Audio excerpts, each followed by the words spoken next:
You are watching CNN Money Switzerland. I'm Ana Maria Montero. Welcome along. Coronavirus is punishing markets, sending them into bear territory for the first time in over a decade. Central banks are stepping in. Fed cut rates last week, Bank of England yesterday, and meanwhile the ECB held steady but announced a stimulus package. I was joined earlier by CIO of Suisse Switzerland, Burkhard Varnholt. Burkhard, thank you for joining us. So the ECB didn't cut rates today, but did announce a stimulus package to support bank lending and expanded bond purchases to by 120 billion euros. Is this enough to prevent a credit crunch? Well, look, I think it's reasonable. I mean, cutting rates from where they stand is as adventurous as jumping out of a basement window. It just doesn't take you anywhere. And I think the ECB is sending a few signals. One, we stand ready to help. They're not concerned about the level of yields, rightly so, because they're already negative, and actually taking them further negative is actually more harmful than useful. They're concerned about credit spreads, and they're also signaling to fiscal policymakers, now it's over to you, colleagues, because to prevent a credit crunch, which I do believe can be averted, this is not about monetary policy, this is about fiscal policy. Monetary policy has done what it can and will continue to do so, but the decision to support ailing companies to look through the coming 1, 2, 3 months needs to be taken by fiscal policy makers. And to that point, if we look specifically at banks, do they need to lower the capital requirements for banks? No, absolutely not. Why should they? Banks are well capitalized. One thing I take comfort in this crisis, which does, of course, have a feel of 2008 all over it, is contrary to then, this time around, the financial system is much more solid than then. Looking back 11 years, one can rightly argue that the fiscal system sleepwalked into a crisis, but 10 years later, the system has been on super high alert, and so has monetary policy. So this is a bedrock of stability. What now needs to follow is fiscal policy and public health policy to address what is gridlocking the economy, namely the virus fear, which is potentially quarantining countries and business for nobody knows how long. And in the meantime, the markets are being punished, it's fair to say. Markets are being punished because markets in a situation like this are gripped by fear and assume the worst. And as Franklin Roosevelt said in 1933, we have nothing to fear but fear itself. It's the virus of fear which is causing the sell-off we're seeing right now. But that will be followed once this storm passes, and it will. This is not the first storm, it will not be the last storm, it will pass. Once markets begin to see through, once markets begin to see that decline in infections we have seen in South Korea and in China, where production has gone back online, once they see something similar as a silver lining in Europe or the United States, they will start to rally powerfully. All right, so then perhaps we could see, because of course we saw the end of the historic bull run just yesterday, if not already just also this morning, into the bear market. How long do you think the bear market will go then? Not vary from what you're... Well, look, this is, of course, that's the big question, of course. Clearly, this is not the end of the world, but nobody knows whether this today is the end of the bear market.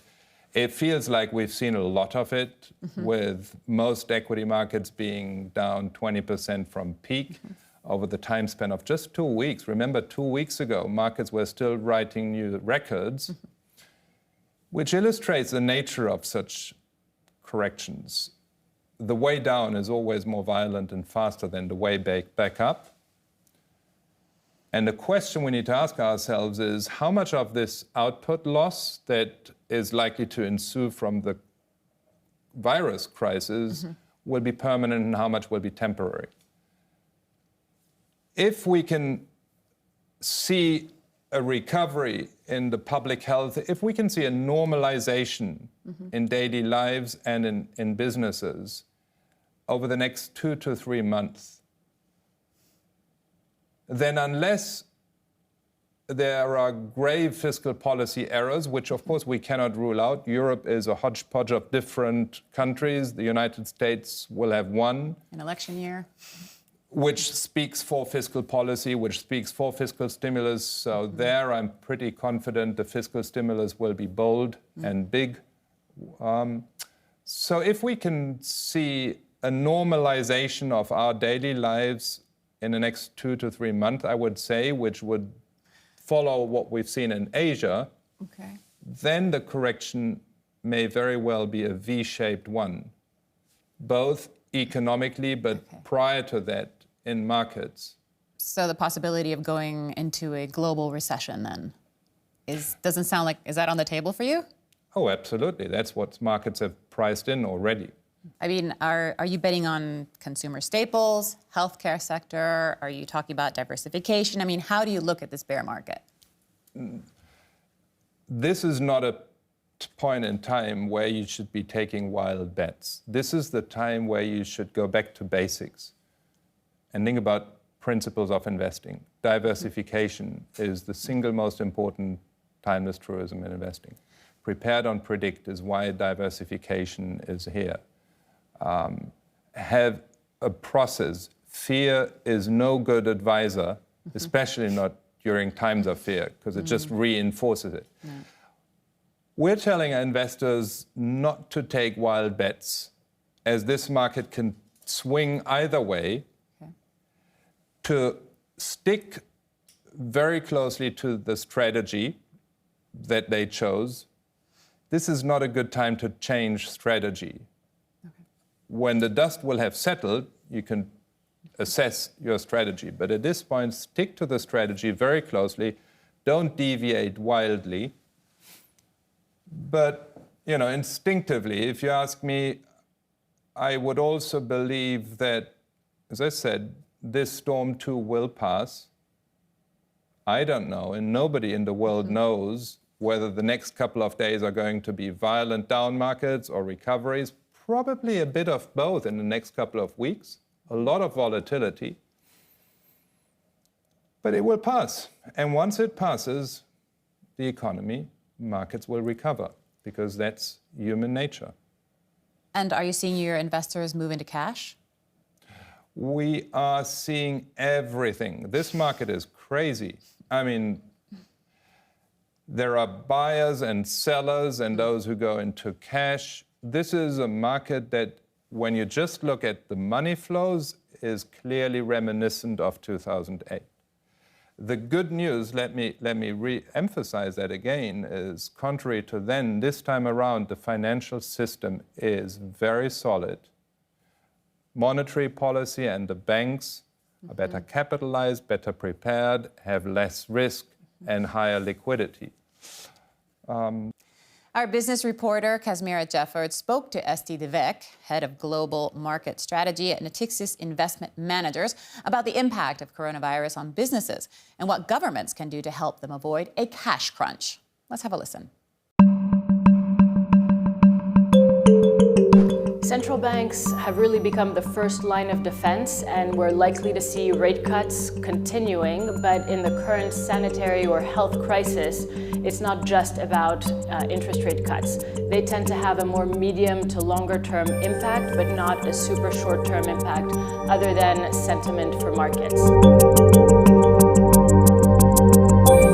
At the moment, what we're seeing is more of a concern of access to funding, not solvency.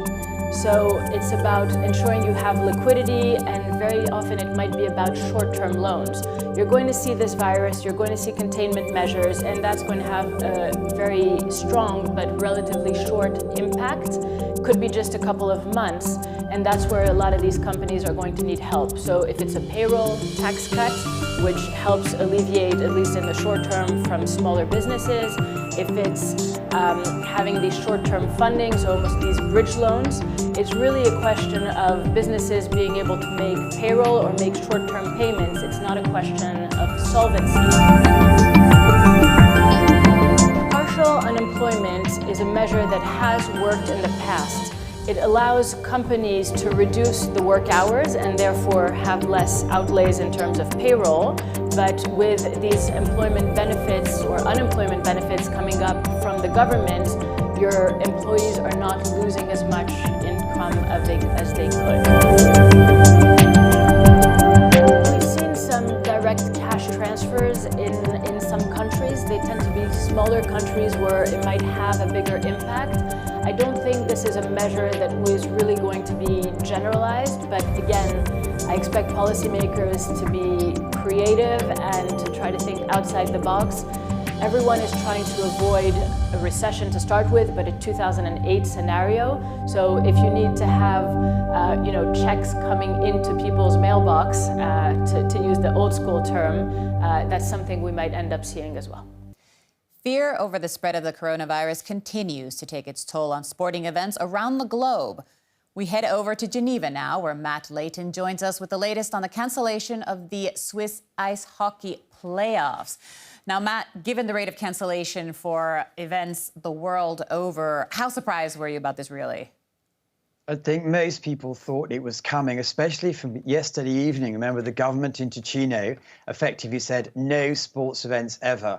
And in the top Swiss league, there were two teams from Ticino. There's Lugano, who are going to be in the playoffs, and then there's Ambri, who are going to be in the play-out. So it couldn't really go ahead.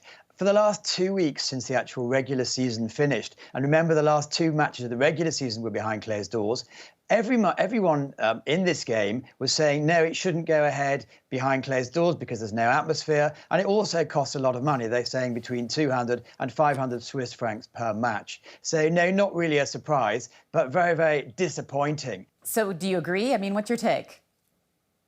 He's been around for many, many years. He knows the game inside out. And I think he really summed it all up. It's a pragmatic, although painful situation. And life is more important than sport. But there's going to be a lot of debates and a lot of issues going on in the next few months. There's the television rights. They pay quite a lot to have the honor to show these matches on the TV. The best part of the season is the playoffs. They've obviously been not going to happen there. There's the fans. But I think pragmatically, everyone says it's the only course of action that could happen. And what about moving forward? What could happen with the clubs? What's the future like?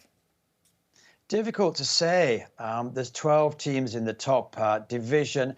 Most of them, they actually make their extra money in the playoff season. So I haven't heard anything about clubs going bust, but I don't think all of them have massive reserves. I think Geneva's okay because it's owned by a foundation. Other clubs are owned by wealthy individuals, but it's certainly going to hurt an awful lot. But to be fair, every single sport is going to hurt an awful lot.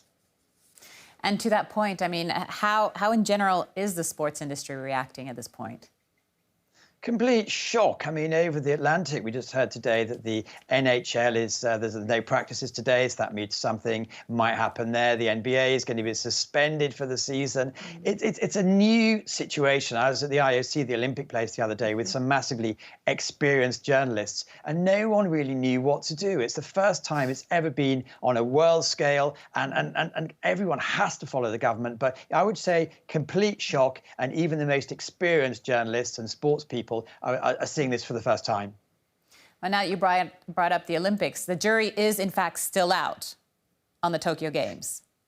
Yeah, well, it starts in 4.5 months' time. So in theory, if this blows over, and it is a massive storm, if it blows over by mid-May, everything could go ahead. A lot of press are speculating, obviously, because it is the major event of the year. But it's not only that. I mean, the ones before that are the European Football Championships, which are the 12th of June. That's going to be difficult because that's going to be in 12 different countries. But I think it's the fact that it was linear, now it's exponential, and no one knows what's going to happen. And unfortunately, sport is very heavily hit. All right. Well, thank you so much for joining us, Matt, and for those insights from Geneva. Thank you. And as always, you can get involved in today's news by checking out our social pages on Twitter, Facebook, and LinkedIn. Whatever the comment, it's always great to hear from you. And of course, you can find all of our content on cnnmoney.ch. Thank you so much for joining us, and we'll see you tomorrow.